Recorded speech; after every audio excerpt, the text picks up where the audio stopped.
Kisah Jeffrey Epstein ini gila sih karena dia seolah-olah punya dua kehidupan yang beda banget.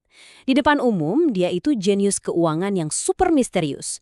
Tapi di balik pintu tertutup, dia nyimpan rahasia yang mengerikan. Yuk kita coba bongkar kontradiksi ini. Nah, ini dia nih inti masalahnya. Gimana bisa seorang pria dengan gampangnya bergaul sama elit-elit dunia, tapi di saat yang sama, dia itu monster yang memangsa anak di bawah umur. Kok bisa dua dunia yang bertolak belakang ini ada di dalam satu orang? Dan coba dilihat, koneksinya itu bukan main-main.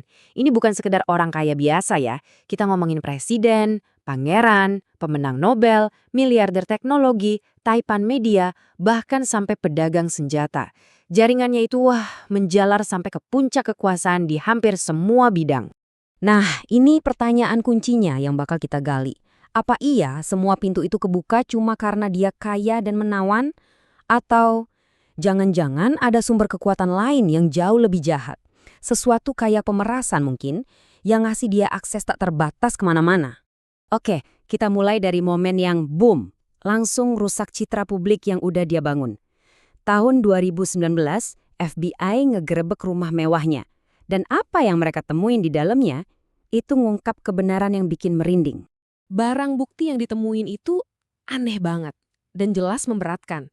Ribuan foto cabul, patung-patung aneh, meja pijat lengkap sama mainan seksnya. Tapi yang paling bikin ngeri itu teknologi pengawasannya.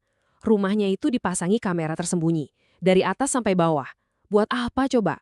Dan tentu saja, lukisan aneh Bill Clinton pakai gaun biru itu nunjukin selera humornya yang kelam dan bikin gak nyaman. Dan semua kekayaan ini, ya, jadi tempat dia beraksi. Rumah seharga $77 juta di Manhattan, pulau pribadi yang dapat julukan Pulau Epstein, peternakan raksasa di New Mexico, dan pastinya jet pribadi Lolita Express. Aset-aset ini bukan cuma soal pamer kemewahan, tapi jadi alat buat operasi kriminalnya. Nah, ini nyambung ke pertanyaan super besar berikutnya. Semua properti ini, gaya hidup mewah ini, dari mana coba semua duitnya datang? Ini salah satu misteri terbesar dalam kasus Epstein. Coba lihat angka ini, 1,5 miliar dolar transaksi mencurigakan yang ditandai sama bank. Gila kan? Duitnya ngalir lewat jaringan perusahaan cangkang di luar negeri, bank-bank Rusia, dan perusahaan teknologi Israel. Ini jelas bukan jejak keuangan manajer investasi biasa. Dan kutipan ini ngegambarin masalahnya dengan pas banget. Intinya, para ahli keuangan yang ngerti seluk-beluk pasar, mereka tuh nggak bisa nemuin jejak publik dari bisnisnya Epstein. Buat orang yang katanya miliarder, ini super aneh. Kayak hartanya muncul dari udara tipis gitu aja. Coba deh kita runut perjalanannya. Dia beralih dari guru matematika tanpa gelar sarjana. Jadi partner di Bear Stearns cuma dalam 4 tahun.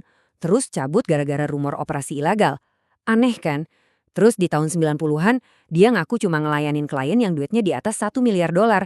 Siapa coba yang percaya? Jenjang karir ini nggak masuk akal sama sekali.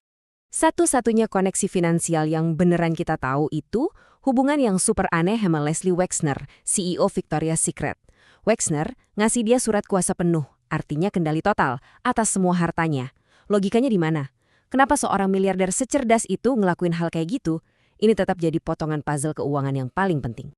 Oke, jadi kita punya predator dengan kekayaan yang entah dari mana. Pertanyaannya, kok dia bisa lolos begitu lama? Sekarang kita bakal lihat gimana sistem peradilan bukan cuma gagal ngentiin dia, tapi kayaknya malah secara aktif ngelindungin dia. Kuncinya ada di sini, kesepakatan manis tahun 2008. Ini adalah perjanjian non-penuntutan federal yang praktisnya langsung menghentikan investigasi FBI.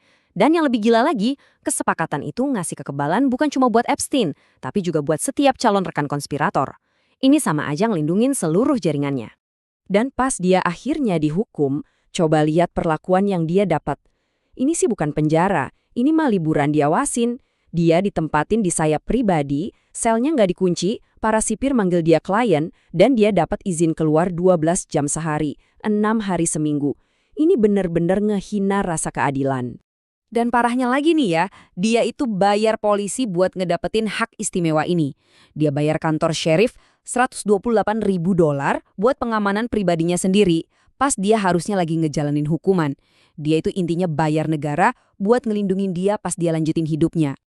Perlakuan super istimewa kayak gini kan bikin kita mikir lebih dalam. Kenapa sistem kayaknya pengen banget ngelindungin dia? Nah, disinilah kita masuk ke teori-teori yang lebih gelap, yang lebih spekulatif, yang coba ngejelasin dari mana kekuatan dan perlindungannya berasal. Nah, di sini ceritanya jadi makin kelam. Epstein itu gaulnya bukan cuma sama orang kaya. Dia bergaul sama orang-orang yang ada hubungan sama dunia mata-mata. Robert Maxwell, ayahnya Ghislaine, itu diduga agen buat MI6, KGB, dan Mossad sekaligus. Adnan Khashoggi itu pemain kunci di operasi rahasia CIA. Ini lingkaran pertemanan yang sangat spesifik dan mencurigakan. Terus, ada kutipan yang paling meledak ini.